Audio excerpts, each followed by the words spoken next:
مشت د ګوره په کومه طریقه تاویږي. د بادشاه په لور لیونتوب راغی، منډې ترړې نه جوړېږي. چا ورته وی صاحب هغه جونګړه کې یو سړی دی، بابا دی، ډېر نیک سړی دی، او صاحب چې په چا دم اچوي نو خدای پاک یې جوړوي. ورشه راولې. دله چې راغی نه زه خو بادشاه محل ته نه ځم، زه خو دلته خپل عبادت کوم، دلته به دله راولو. چې راوستله چې دم یې پې واچو جینۍ جوړه شوه. څو ورځې پس بیا په لیونتوب راغی. دا خلک وایي که نه په دې جنکو پیریان رالل. دا ګوره ټول دروغ وایي، پیریان میریان نشته، دا څه چل ول دی، دا څه قصې پیسې دي. خو دې درته اوس نه وایم. خاوند نه خفه شي نو په ځان د قصده پیریان راولي. په دې مه خفه کېږئ، په دې مه خفه کېږئ. هلک یې خوښي او پلار یې غله نه ورکوي نو په ځان پیریان راولي. ټیک د پیریان حق دی موږ منو. جنات دا صحیح ثابت دي، شته دی، په بعضو به وي ممکن ده، او به چې د پسلو کې یو کس دوی.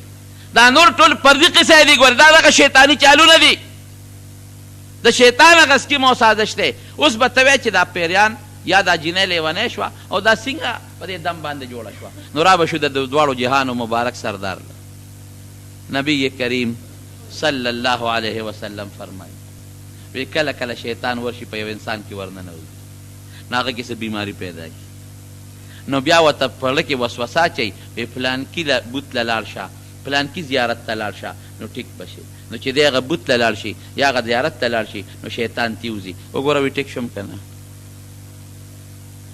اوس هم زمونږ خلک ورې داسې کوي، په دې زیارتونو مونږ ځان له خپل نومونه ایښودي.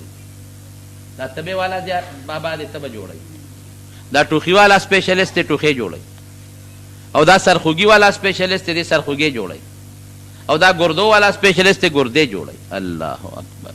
شفا ورکوونکی څوک دی؟ الله دی، صرف یو الله دی شفا ورکوونکی.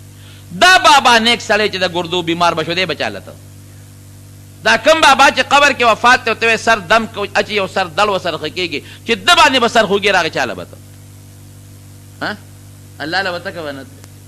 موږ په کم سوچ کې پراته یو، او دا مختلف نومونه مې ښودي دي، یو زیارت له بل زیارت له بل زیارت له، او د دنیا قصې پسې م روانې ټیک تا. زمانه نیکان خلک دي، اولیا دي، ربو د نزدېکت نښه ده، او که هغه طریقه مې نه استعمال کړې په بله طریقه نه شم نږدې کړی. نو هغه بادشاه په لور باندې دی لوبه جوړه کړل، او بیا به ورته وسوسه اچوله، دی به لاړ، پیریان به ترې لاړل، ټیک به شول.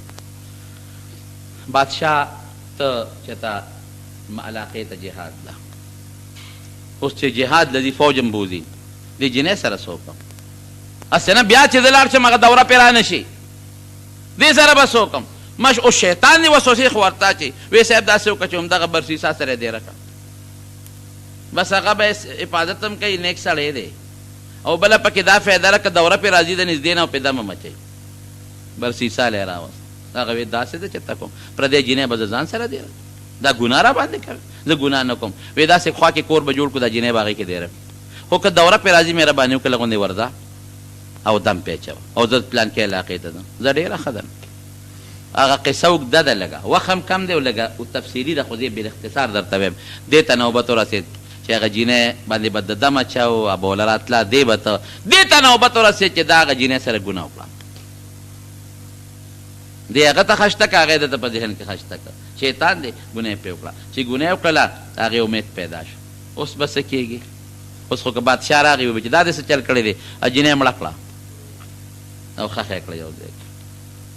ګوره یو یې پې زنا وکړه، دویم یې پسې چل وکړه، قتل یې پې وکړه شیطان.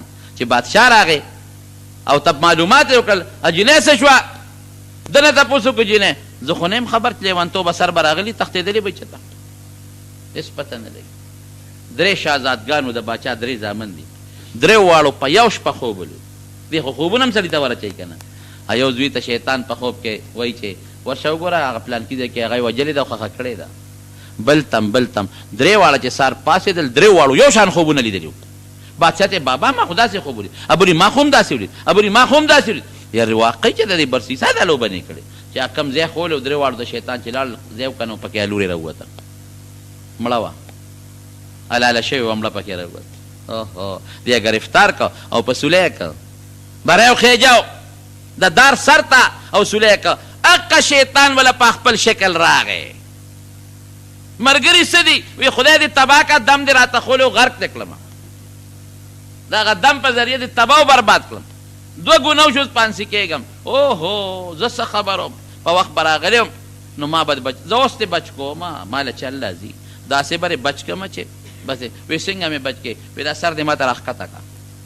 وی دا چېرته کېږي نو ګوره چې ته زما تابعداري نه کوې زما غوندې عبادت گزار تا لیدلی دی خوار شې مرې او غټ غټ ګناهګار مرې سر راته ښکته کا دا سر دې ښکته کا تړلی خو چې څونه دې وس کېږي سر دې ښکته کا نو د دې اوس وباسم بچ کوم دی چې د سر ښکته کا هغې پې تورې غزار وکړه بادشاه او مردار یې کړه ایمان نه خلاص کړ. دا د شیطان هټ کنډي د دواړو جهانو سردار فرمایي خبردار شته ګورې او الله قرآن کې فرمایي مونږ چاله پیغور ورکو مړه چې د چا د پلار نه څوک دا ټوپی کوزه کي ټوپی دا پټکي کوز کي تا له به څونه غیرت راځي راځي به که نه راځي چې دا ما د پلار نه پټکي کوز کړی دا ما د پلار نه کمیس ایستی دی الله دا غیرت مونږ ته اچوي څه وایي وایي دا هغه دی چې ستا د نیکه حضرت آدم او ستا د نیانې جامې ایستي دي ینزع عنهما لباسهما لیریهما سوآتهما ستا د نیکه او د نیانې جامې ایستي دي او بربند کړي دي خپل نیا نیکه باندې غیرت نشي کولی. ان الشیطان لکم عدو ستاسو دشمن دی فاتخذوه عدوا دشمن بیګان. نو دا بیان مې نیمو که نیم برته انشاءالله پاینده جمعه